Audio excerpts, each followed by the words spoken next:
Enggak, saya ex sana. Oh, kamu Saya ex. kan biasa transit gitu loh. Saya kan bawa kapal Evergreen, Everas. Bawa kapal apa? Everes. Oh, Everest, wes. Terus kenapa? Iya, ini kan gini, Miss. Itu calon istri saya kan.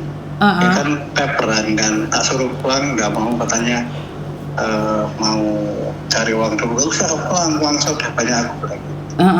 Terus dia kerja cuci piring itu dari kemarin jam 3 hilang. Jam 3, iya.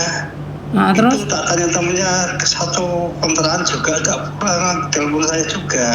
Ini saya maksudnya nih ada apa gitu loh. Apakah kalau orangnya itu baik kan, baik-baik, saya percaya banget dia ketangkap atau gimana gitu. ya oke.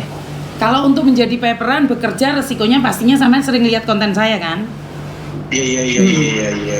Ada dua. Ada dua. Satu, sakit parah tiba-tiba stroke, kritis. Kedua, ditangkap polisi. Jadi kalau anak kaburan itu tiba-tiba hilang, ada 3. Satu lagi dibawa garangan lain. Tapi itu kalau kamu ini 3. Kalau garangan nggak mungkin lah. Jadi 3.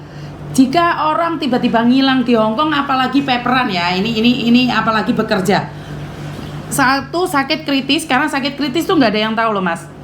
Tiba-tiba sehat, tiba-tiba koma. Karena yang diserang itu otak, yang diserang itu virusnya ke otak. Yang kedua, tadi tiba-tiba ditangkap oleh polisi. Ketiga, diselamatkan oleh garangan lain. Oke. Jadi kecurigaanmu yang nomor 2. Iya. Iya kan? Yang jadi kaburan apa? Kaburan? Gimana?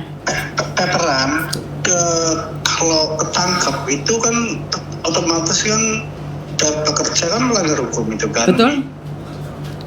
Itu konsekuensinya itu menurut undang-undang di Hong Kong itu denda berapa ribu atau penjara berapa tahun gitu nih, saya masih awam gitu. Oke, ada beberapa undang-undang yang sebenarnya saya sendiri nggak tahu, tapi ini berdasarkan pengalaman pada teman-teman yang sudah ditangkap dan keluar melapor sama saya. Jadi ada 2, kalau penjaranya penuh, dia akan menjadi tahanan luar. Oke? Tapi kalau penjaranya cukup untuk dia, maka penjaranya untuk orang yang melanggar peraturan di Hong Kong, bekerja tidak sesuai dengan visa, penjaranya 1 tahun 3 bulan atau 1 tahun 6 bulan.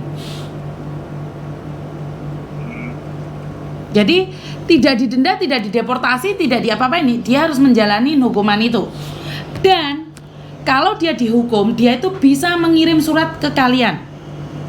Contohnya, dia membuat surat dikirim ke KJRI, KJRI mengirim pada keluarga. Jadi surat itu dibaca oleh orang penjara, dibaca oleh KJRI, terus diteruskan pada keluarga. Setelah itu, keluarga membalas lagi lewat KJRI, KJRI membalas lagi lewat penjara. Dan jika dia ingin dibesuk, biasanya diizinkan, tapi dia harus daftar. Kayak saya nih mau besuk, dia harus daftar nama saya dulu ke penjara.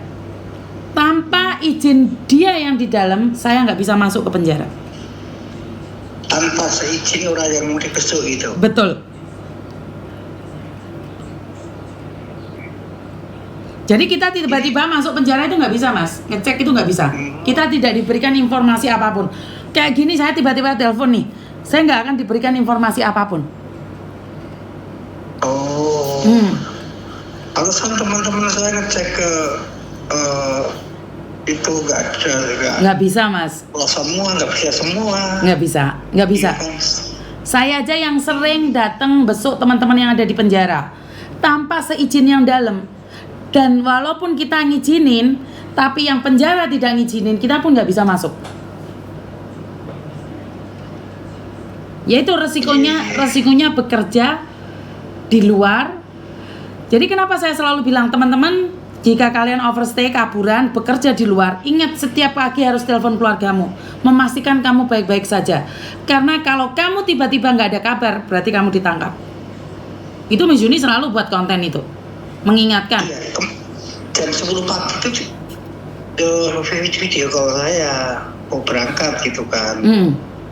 Terus jam 11 udah tak WA centang 2. Terus jam 3 tak WA udah centang 1 sampai semalam sekarang.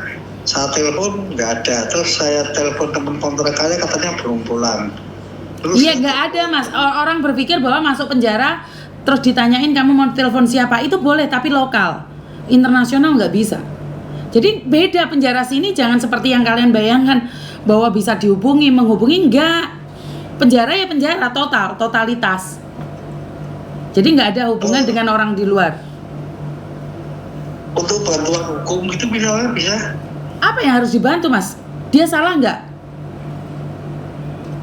Maksudnya kan ada pengacara gitu loh. Mas, pengacara di sini yang benar-benar dia apain? Maksudnya mau dibela apanya sekarang? Pertanyaan saya. Iya, diringankan hukumannya. Kalau semua orang diringankan, nggak ada Mas di Hongkong sini. Karena itu sudah ketentuan mutlak. Karena itu mereka memberikan edukasi publik. Kalau orang melakukan kesalahan diringankan, itunya ugal-ugalan dong, tak? Bener nggak sih? Berarti sistem negaranya nggak kayak negara kita ya? Oh, ya beda Mas. Ngonggone sampean negarane awake dhewe masih salah iso dadi bener kok. Kok iso sampean bandingno Hongkong karo negarane awake dhewe sampean ki? Iya, nggak kayak di US gitu kok. Ini kayak di mana gitu.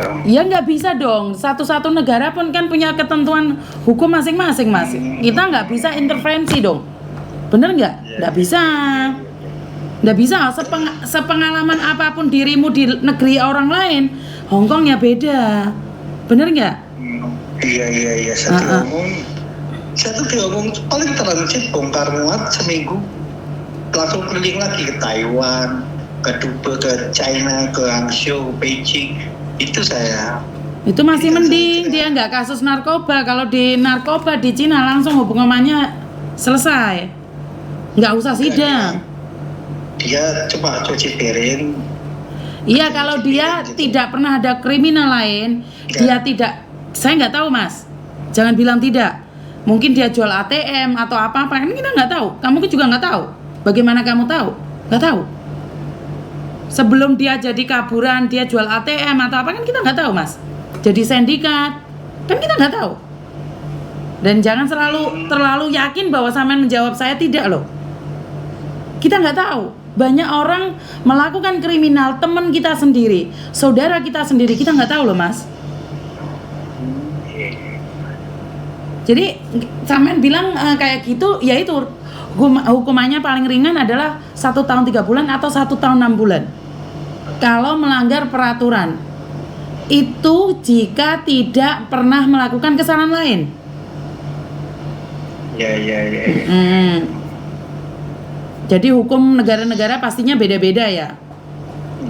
Ya semoga saja terjadi apa-apa Miss. Atau HP-nya memang biasanya kalau Sabtu Jumat atau Minggu itu dia nggak pernah ke kontrakan, dia tidur di restoran sama TKJ-nya, ya kan, karena rame. Biasanya kayak gitu.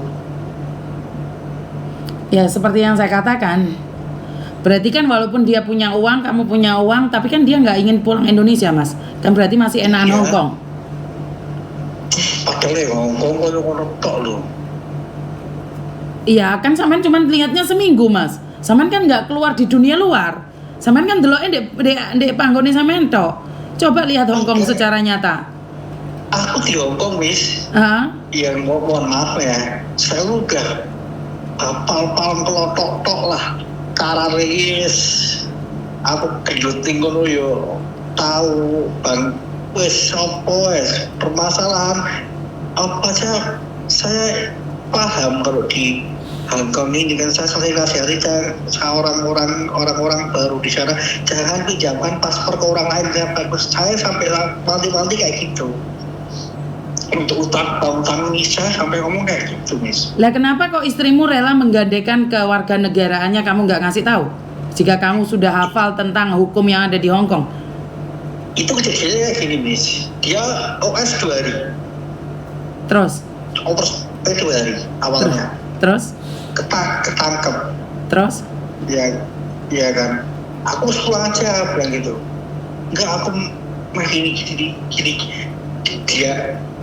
Dia kan punya anak sih, Mas, sudah besar kan. I don't know what is apa things dalam pikirannya, saya nggak tahu gitu apa yang dia pikirkan mungkin untuk membahagiakan anaknya. Oke lah, I'm fine, oke, itu terserah kamu. Tapi kamu setahun harus pulang, aku bilang gitu. Menyerah, pulang, oke dia biayanya berapa. Tapi dia memang keras kepala gitu. Bukan. Tapi kan gini loh, jika kamu tahu tentang hukum yang ada di Hong Kong, kamu tidak akan pernah mengizinkan keluargamu, apalagi ini istrimu, untuk menjadi paperan. Paperan adalah memberikan kewarganegaraannya, menggadaikan kewarganegaraannya karena dia takut dibunuh, disakiti oleh orang Indonesia, maka Hong Kong membantu dia untuk tinggal di sini. Karena pergaulan mungkin, Miss. Ya berarti kan intinya adalah Samen kan tidak tahu nih pergaulan secara utuh di Hong Kong dong. Kalau Samen bilang ngelontok di Hong Kong, saya rasa enggak juga.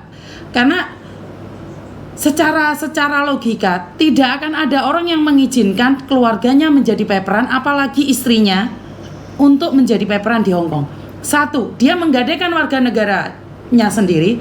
Kedua, dia nyusahin Hong Kong karena setiap bulannya warga Hong Kong harus support dia dengan pajak. Contohnya saya yang bayar pajak ini, sebagian juga dibagikan ke mereka. Otomatis kan sampean sebagai laki-laki yang bertanggung jawab kan tidak seharusnya mengizinkan. Benar nggak? Iya. Sampean sudah melakukan satu tahapan salah karena mengizinkan istrimu untuk menjadi kaburan. Kaburan saja kemarin ada anak kaburan, Mas, 4 tahun. Kemarin dia lapor sama saya langsung bawa ke imigrasi, melapor, akhirnya dia akan dideportasi. Dia tidak ambil paperan loh, dia nggak ambil paperan. Dia kaburan 4 tahun, dia menyerahkan diri dan akan sidang bulan depan. Nah itu kaburan. Tapi kalau sudah menyerahkan kewarganegaraan, itu yang beda. Itu yang saya tidak setuju. Jadi kenapa hukum di Hong Kong itu sangat ketat sekali ya. Jadi Hong Kong itu sangat menjanjikan sekali tentang cinta dan cerita hati. Banyak kok mbak-mbaknya nggak pingin pulang dari Hong Kong. Tapi saya sendiri sebagai warga negara Indonesia permanen Hong Kong, saya malah mikirnya saya pingin pulang Indonesia.